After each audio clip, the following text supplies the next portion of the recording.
The subject of today's show is the Fyne Audio F501S. It's a tower speaker, as you can plainly see. And I wanted to do a tower from them because about 4 years ago in 2021, I reviewed a stand mount, but this time I wanted to do a tower. And I go to their website and I'm looking over their listings. They make 27 tower speakers, models of speakers, and 13 more stand mounts. So that's 40. And they also make center channel speakers and home theater stuff. But in my world, stand mounts and towers, they make 40 models. But I had an idea. I wanted to do one of their most affordable towers. And that came down to be this one, the F501S. It's $2,799, $2,799 a pair. And I'm shocked that this speaker could be retail for that kind of money. It looks and feels and sounds like a more expensive speaker. So yeah, matter of fact, I had to check. Is that price per speaker or no? It's $27.99 per pair.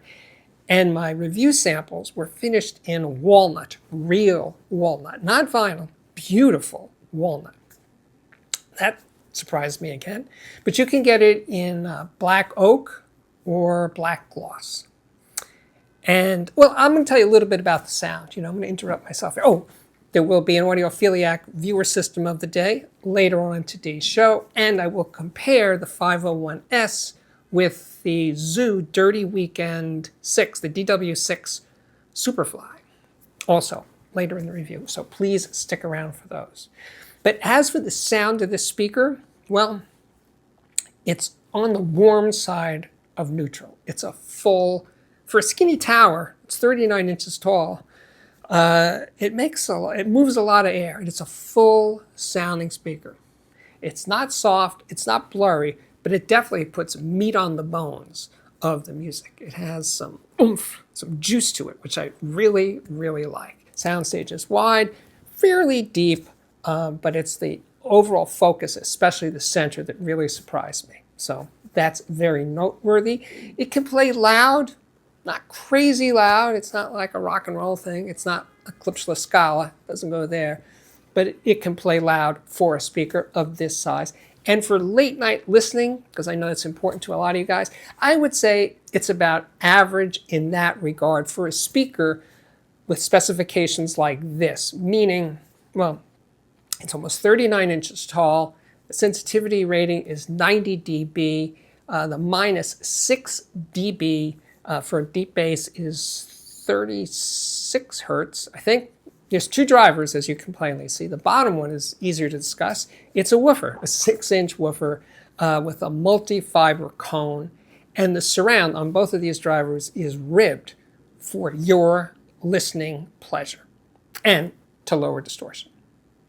Oh, now the top driver, that's where it gets interesting. The top driver is a coaxial driver. They call it isoflare.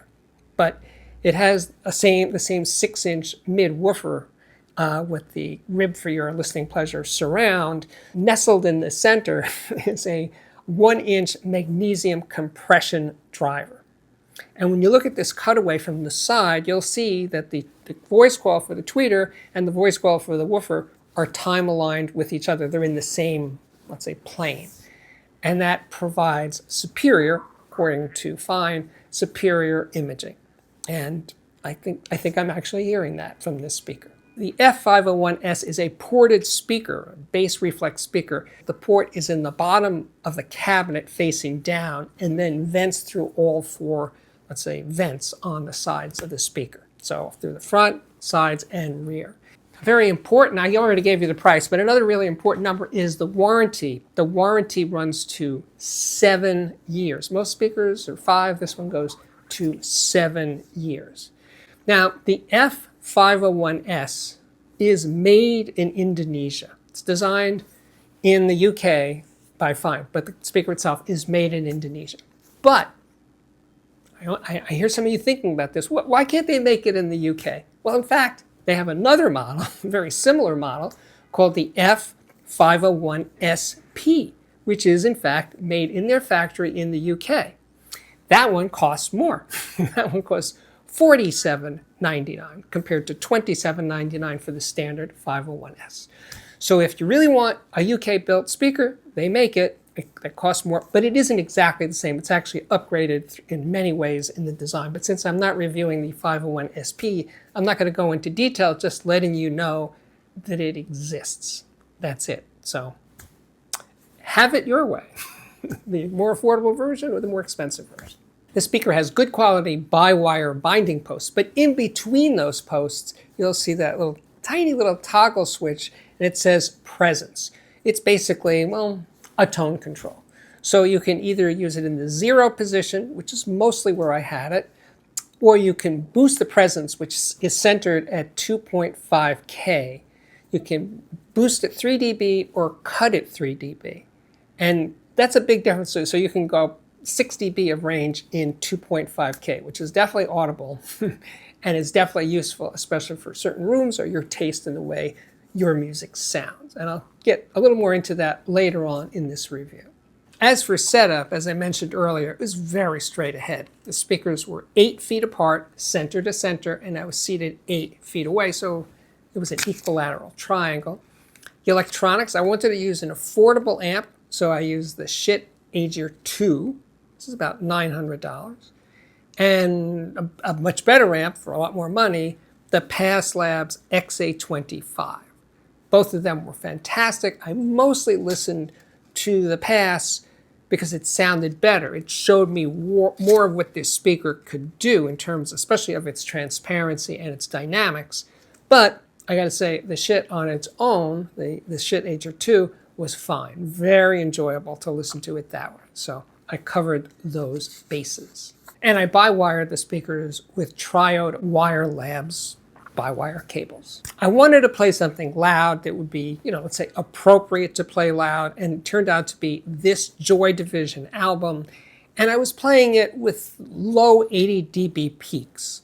And it really, the speakers had no problem doing that, but it was the rawness of the sound, that leading edge of the bass, the clarity, all of that was very, very satisfying. It's not like, it really can't do this. No, it's a UK speaker, but it's not a, let's say, overly polite British sounding speaker. No, it can really move some air and give you that leading edge that you crave for this kind of music.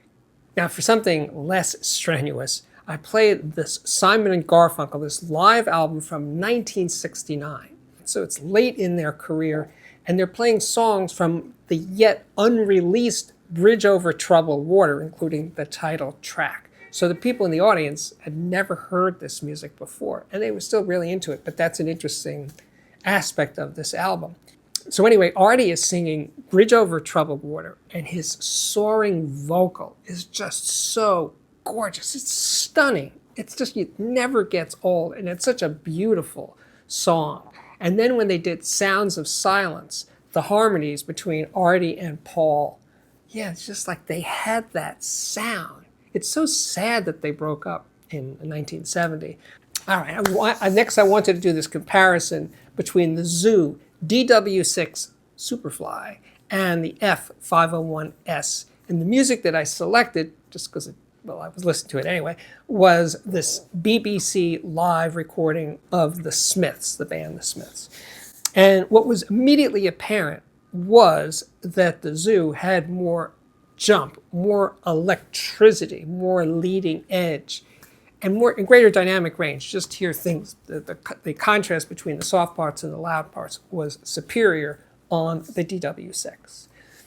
That was a no-brainer. That was easy to hear. But then I thought, this is the time I try out that presence switch and move it up 3 dB at 2.5K.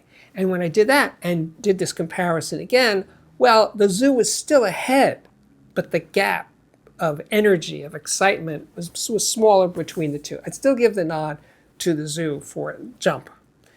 But on the other hand, the F501S had more weight, more oomph to the sound, more, I was going to say richness. That's not exactly the right word, but there was more fullness, definitely more fullness to the sound with the 501S.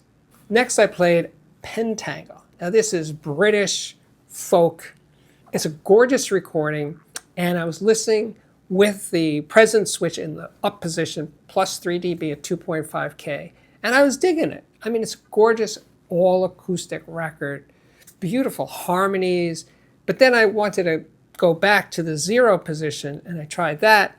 Like, you know, for this kind of music, for this purely acoustic music, I preferred it in the 0 position. And while I was doing that comparison, I thought, hey, I might as well put it in the minus 3D position. And that was a little too soft, too bland sounding, just lacked spark, you know. So I went back to 0 in the end, and I was very satisfied with that. So what I'm saying here is that for almost all of my listening, I was listening with the presence switch in the 0 position. The last recording I played, and I'm really glad that I pulled this one out because I haven't played it in years, is Sonny Rollins' The Bridge. This was recorded in 1962. It is absolutely incredible, incredible music, and an incredible recording. Maybe the best sounding jazz album I've heard in forever.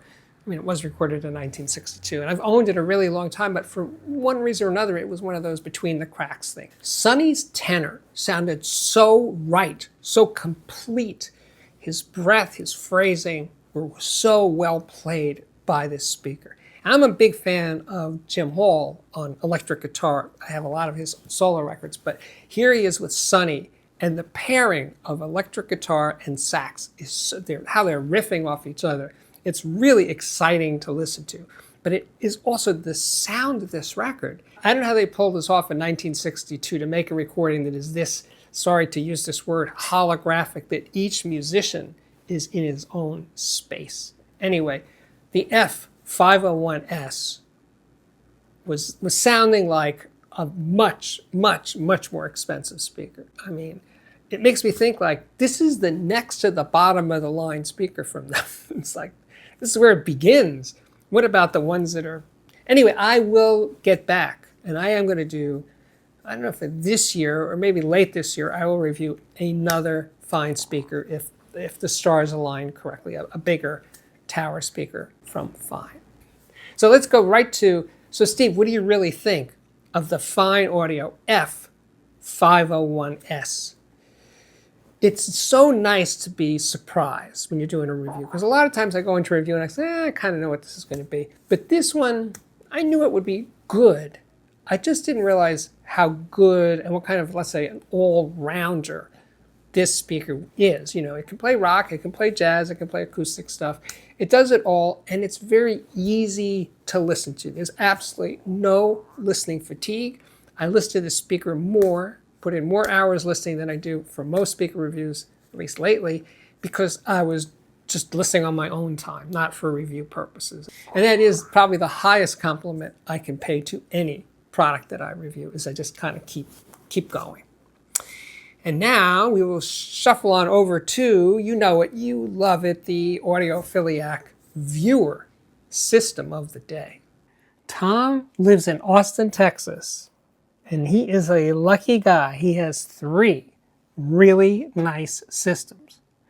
Okay, for the first one, he's running Vanderson Trio CT speakers, a Boulder 1161 power amp, preamp, a Luxman C900U, DAC Lumen X1. The turntable is a Riga P3 with an Exact 2 cartridge. Phono preamp is a Shitmana 2. Cables are by AudioQuest. Second system, Dices Ludos speakers. The amp is a VAC Signature 200iQ. Preamp Audio Research LS28SE. The DAC is a Weiss 501. And the streamer is Blue Sound Node. And the cables are AudioQuest and Mogami.